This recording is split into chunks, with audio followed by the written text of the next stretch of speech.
Hey guys, welcome back to another episode of KSP Resurgence. Today we are resuming the exploration of the Farewell gas giant system. Last episode I landed on 3 of Farewell's moons, and today I'll be landing on the last of its moons, that being Escape. Now Escape is very unique because Kerbals actually once lived on it. It wasn't really any habitable, it was just a mining colony. Escape has a very thin atmosphere of 0.1 atmospheres, which might have actually been created by the Kerbals. Now, the Kerbal specifically landed on its North Pole to mine there. In fact, you can actually see some ridges dug out by the Kerbals as a mining quarry. I plan to land there, 1, because it's the most interesting spot, and 2, I actually get science bonuses for landing there. So, it's going to be a pretty cool episode today. After I land on Escape, I will be planning on going to some other destinations within the Chaos binary star system, that being Clost in its asteroid moon Lorte. So here we are doing a quick little transfer to Escape. Pretty cool moon, I must say. Especially how Scatterer does its atmosphere. It's nice, kind of like purplish bluish haze. I also did install another mod for this mod pack called a TAC Fuel Balancer. It's really useful considering I do have to fuel up the multiple fuel parts in the space plane and other space vessels on this mothership. And I have a whole lot of fuel tanks, so it makes transferring fuels a pain with a stock tool. Thankfully, TAC Fuel Balancer makes it a lot easier. Now, I might make a colony on Escape just because, it was formerly a mining colony. I might make another mining colony. But unfortunately, there doesn't seem to be any helium-3, because that very thin atmosphere actually prevents the creation of helium-3 from the solar wind, I think. And I could just go scooping for some from Farewell, the gas giant in the background. Might actually get more by doing that, and get a lot of deuterium also. Now, I've never actually scooped a gas giant. Unfortunately, this planet pack, Celestial Harmony, isn't compatible with space dust. However, I do believe Rational Resources isn't affected by the system replacer Voodoo that a whole lot of planet packs tend to do. So, thankfully, I think Rational Resources should work. And that mod also does come up with some gas giant scooping technologies, so maybe I should harvest some gas from some gas giants. Anyway, this lander is very special due to the fact that it's powered by 4 lithium magnetoplasma dynamic engines from near future propulsion. It's actually being powered by some Stirling fuel cells from Stirling Systems that use beryllium and oxidizer to get lots of electric charge very quickly. Not very efficient when compared to, say, nuclear reactors, but they certainly get more bang for your buck in terms of time. They'll land on some of the more ore-rich deposits on the North Pole. I suppose it's the one spot that Kerbals neglected all those millions of years ago. I'm not actually sure when Kerbals actually inhabited this moon. I mean, the whole story of the Celestial Harmony and its prequels, those being Beyond Tome after Kerbin, they take place over billions of years. I would like to try after Kerbin, before Kerbin, and Beyond Tome, but those mods are just a little bit dated and they haven't really been kept up when it comes to graphic mods. At least there are plenty of other planet packs which I would love to try, like Promised Worlds. I heard recently got an update, added a bunch of stuff. KSS2 also got an update, but that's been out for a while, but it's a big update. I'd love to try KSS2, considering it's the one mod that everyone's playing right now. You know, I remember back in the day when Kerbal, the one of the black holes, the best planet pack to use. Now we've had an influx of really good planet packs, so it's nice for the players, but really, really not good for my RAM. I mean, I do have 32 gigabytes, so running KSS2 and Promised Worlds shouldn't be a problem. Hopefully it won't, but I kind of want to do a series on those 2 planet packs in the future. You know, I haven't had any other videos other than Resurgence on my channel ever since I got serious about my career on YouTube. Maybe I'll change that and kind of shake things up, maybe with other games, but probably not. I kind of want to keep this a strictly Kerbal Space Program channel. Now, I should probably get back to what we're doing in Kerbal right now. We actually managed to land on Escape without any problems, except for getting out an EVA because my Kerbals, they can't really use their EVA jetpacks that well, and I mean, Escape has a very low gravity, but a little higher than other moons, so you do have to use the EVA jetpack a little bit more than you would on, say, Mignus or other lesser gravitational bodies. The other thing that's really bugging me with this lander is that the default EVA gate is actually on the opposite side of where the science modules are at, so I do have to get any Kerbal that goes on EVA to go on the other side. It's just kind of annoying sometimes when the game makes these little minor inconveniences. At least it's not a game-breaking glitch. You know, I'm surprised I haven't actually bumped into too many game-breaking glitches in this interstellar voyage. I mean, the worst I see is just some very bad graphical glitches that thankfully only take place in the interstellar and interplanetary voyages between the Chaos system. I really hope they patch that, but to be honest, Kerbal Space Program's an old game. It's just very, very glitchy, especially when you try and pump it full of mods. Yeah, I'm really not sure what the future of Kerbal Space Program holds. I mean, of course we got Kitten Space Agency coming out eventually. Well, it is already out, but it's only a tech demo at this point. We also got KSP2 Redux, which hopes to make Kerbal Space Program 2 actually a good and fun game. Maybe people will keep playing Kerbal, maybe people will abandon it when a really good successor comes out. I don't know, Kerbal Space Program's had a very vibrant history. And of course I have to get all the Kerbals back inside the lander so we can get them back into orbit so we can continue our exploration. You know, I really don't do a whole lot when I actually land. I just go on EVA, do some science, and my Kerbals are typically in and out within like a few minutes. Not very, very time efficient, but like you probably want to be spending a little bit more time landing on an interstellar body. We get some great views of Escape and Farewell in the background, along with some other moons. I can't really tell which moon that is in the background. I really like how gas giants, with all their moons, you can always see them just whizzing by when you orbit. It's pretty cool. Of course, I do have to do all the rendezvous stuff with the descending node, ascending node, intercepts, and all that stuff. I do a lot of rendezvous in this series, but lately I've been trying to cut them out a little bit more. Just because they've been getting a little bit too repetitive, though I leave a couple in every so now and then.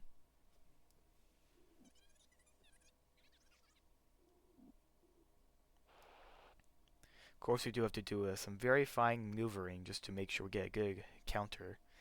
Now, most people, when they give you instructions on how to do a rendezvous, they tell you to time your launch to be as efficient as possible.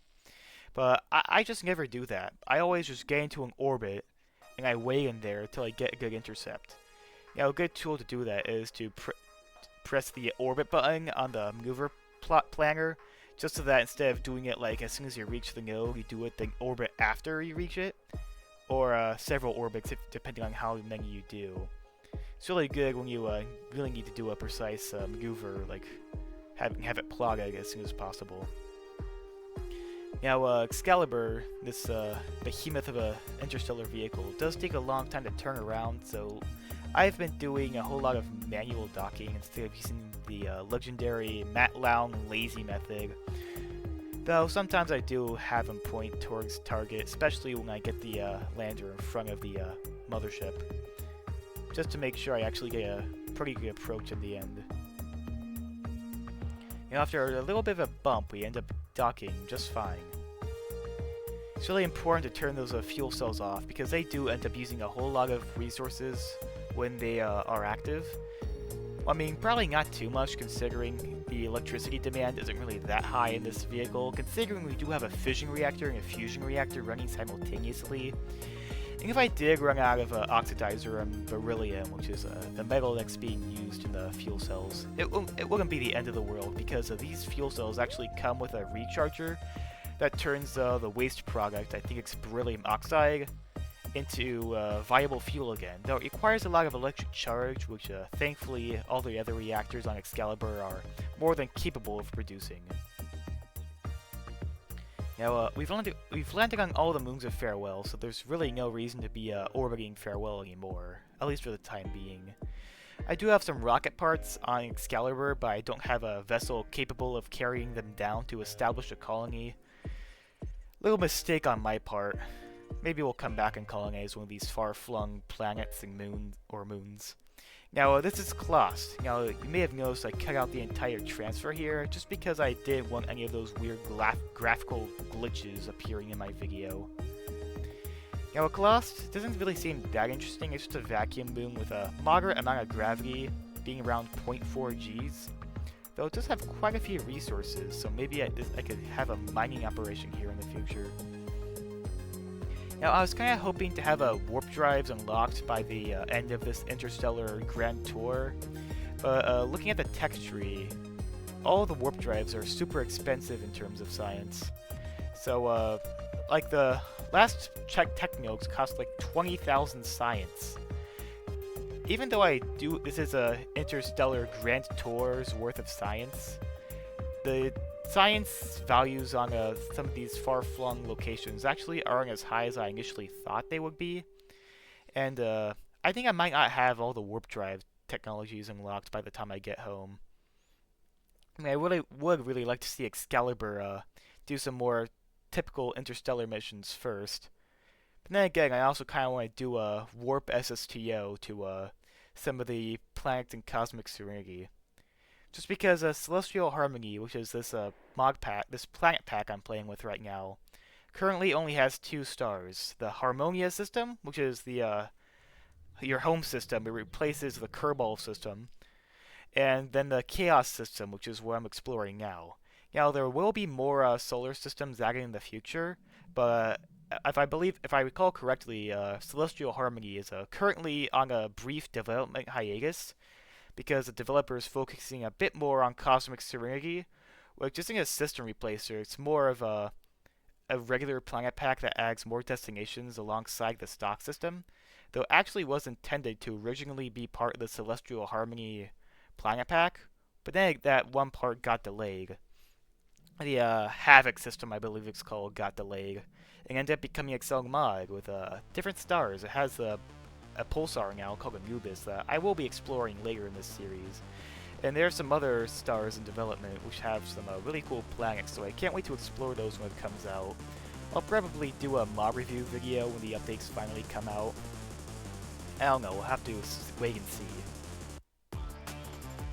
Now, of course, we do have to end up landing on all of these planets first, so time to land on Clost. And what I've noticed about that a whole lot of these grayish moons end up having like a more of a purplish tint when you land on them. I'm not sure if that's like on purpose or an artifact created by photo editing software when it comes to more desaturated grayscale bodies. But I mean, it does add a little bit of variety and color to the planets of Kerbal Space Program. Now, we did land in a patch of rocks, but thankfully I have parallax terrain collisions turned off. So these terrain scatters won't be causing any game-breaking glitches or destroy my landing legs. Now, Clost is a little bit heavier gravity, so you can't really jump from the ground all the way up to the lander. But you barely can jump up to this monopropellant block here, and then jump to the science bay. I'm really glad I put ladders on this, just because I will be landing on some Tylo-like moons later in this series. In fact, I believe in the next episode or two I'll be encountering a very heavy moon. So if you're landing on anything with like higher than 0.3 or 2 Gs to an extent, I would highly suggest putting ladders on your vessel, because in higher gravity, the RCS pack literally does nothing. Also in higher atmospheres.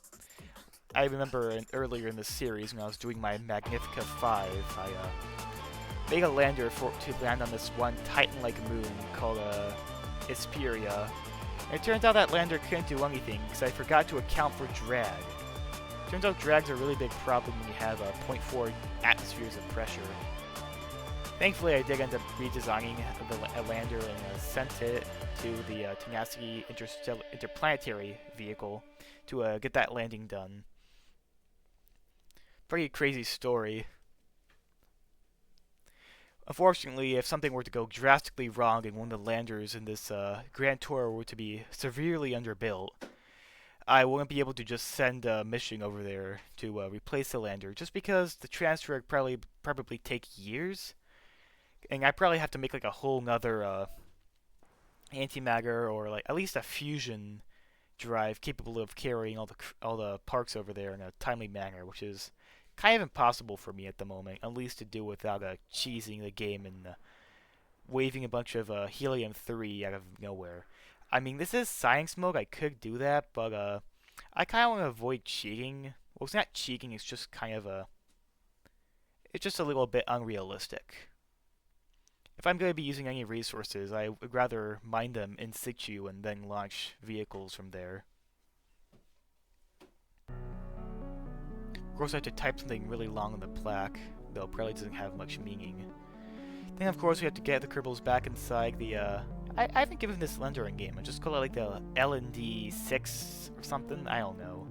The LND stands for a lander, if you couldn't tell.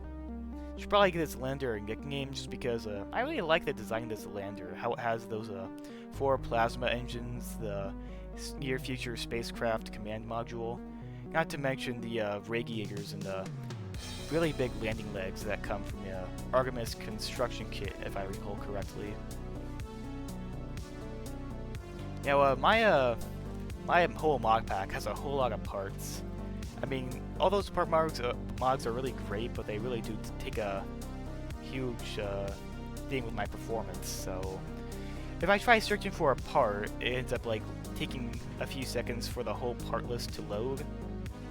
Who knows, maybe next series will go a little lighter with the parts mods. There are some parts I definitely can't live without, like those Stirling fuel cells, just because they make these plasma vacuum heavy landers possible. I could rig something together with near-future electricals, nuclear reactors, and capacitors, but that's just way harder to do. And considering some of the other planet packs like Promised Worlds has some planets with 2 or even 4 Gs of gravity, I think you need to make things easier for yourself sometimes. Now, this moon over here is called Lorte. It's an asteroid moon with very little gravity, comparable to Gilly.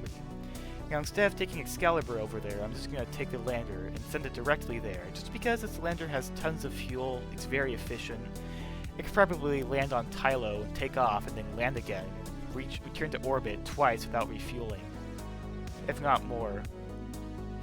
It has a TWR of like 1 point something, like 1.2 with a Kerbal sphere of influence. Or I should say Sanctar, considering that's the home planet of this mod pack. Planet pack, I should say. But it's meant to land on heavy moons and any vacuum world you throw at it. Just don't try landing it on an atmospheric planet, just because those engines are completely useless in a substantial atmosphere.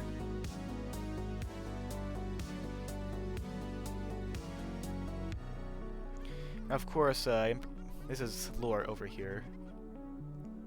Now, Lorte is an asteroid moon, which typically haven't had the track record of being really interesting. Most asteroid moons are just floating rocks and nothing more than that, but Lorte is actually interesting because it has a huge canyon that like covers half the surface. I'm probably exaggerating a little bit, but like it's very hard to miss. I'm actually going to be landing in this canyon just because I really want to have some really cool landing screenshots and other stuff in this video. Now, canyons definitely are a new thing in Kerbal Space Program. In fact, Dres has them. It's Dres's one defining feature. I've never been to the Dres Canyon before, but I suppose this is quite similar to the Dres Canyon. Considering it's a canyon, it's gray, it's on an atmosphereless moon. And especially with Parallax Continued redoing the textures, it actually looks amazing. It has all these rocks on the side. It also has this really cool gorge over here, which might actually be a good spot for a colony.